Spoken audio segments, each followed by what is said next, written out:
to teach you guys about the E. coli outbreak in Lake McBride. Have any of you here had E. coli before? Oh, that sucks. Well, so today I'm going to teach you about, kind of what it is. You've already experienced it, so you kind of know. But basically, the E. coli outbreak in Lake McBride is usually very big, and we always have it every year. And so a lot of people can't swim in our lake, but it can lead to people getting E. coli, which makes them very sick, and it leads to the hemolytic uremic syndrome, or nausea, vomiting, and diarrhea.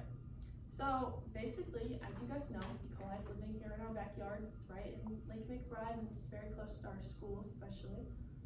But E. coli has been infecting Lake McBride here Solon for years, and it's usually a struggle for those who like to swim there or who have it live by it, because then they can't really go near it or else they can get sick.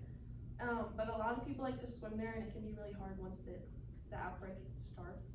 But Lake McBride is a huge attraction in our town, and the E. coli causes a lot of people to not be able to swim there, and sometimes they do get sick. But every year the DNR usually will tell our town of Solon that there is an E. coli outbreak, so people know to stay away from the water. But today I'm going to talk about how the E. coli outbreak in Lake McBride can give people E. coli, lead to the hemolytic uremic syndrome, and the symptoms of E. coli. So the E. coli bacteria is found in lakes or contaminated waters, and it can lead to people getting E. coli. Usually our DNR or police will warn people about the E. coli outbreak in Lake McBride, and they'll tell them not to go in the water and stay out of it, because you can get very sick from it, especially other animals too. But according to the article about E. coli infection, when people get E. coli, it leads to UTIs, diarrhea, pneumonia, and even liver failure.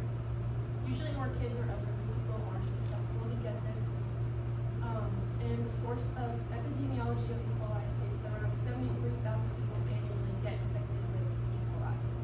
Getting infected with E. coli can be very dangerous and even lead to a worse disease.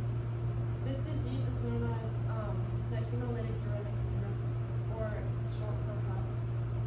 According to an article from the Mayo Clinic, hemolytic uremic syndrome is a condition that occurs when the small blood vessels become damaged and inflamed, and it can lead to constant damage to the kidneys and other organs.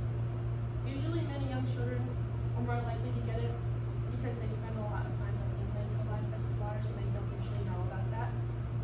This syndrome can cause kidney failure, high blood pressure, strokes, coma, clotting problems, and heart issues, which can be very bad because nobody wants to get those. But now that we've talked about one disease from E. coli, we're going to talk about what symptoms. So E. coli can lead to symptoms such as diarrhea, nausea, vomiting, and stomach cramps. According to one article called The Types of E. coli, the author states that E. coli can lead to diarrhea, stomach cramps, vomiting, and fever, which are not symptoms anybody would like to have. E. coli causes people so much pain when they get it, especially younger children, and it can be very weakening on the body. Usually most people have to go to the hospital because of it. Most people around the ages of 5 or even 18 to 35, sometimes 65 years or older, are more likely to get E. coli. But now that we've discussed some facts about E. coli, I'll recap the main points in this speech. So to recap, we talked about how people can get E. coli, the hemolytic uremic syndrome, and the symptoms of E. coli being in the body.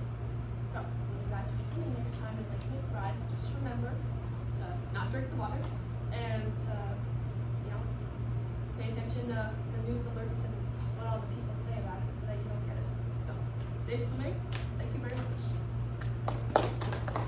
Is it longer? Oh, okay, good.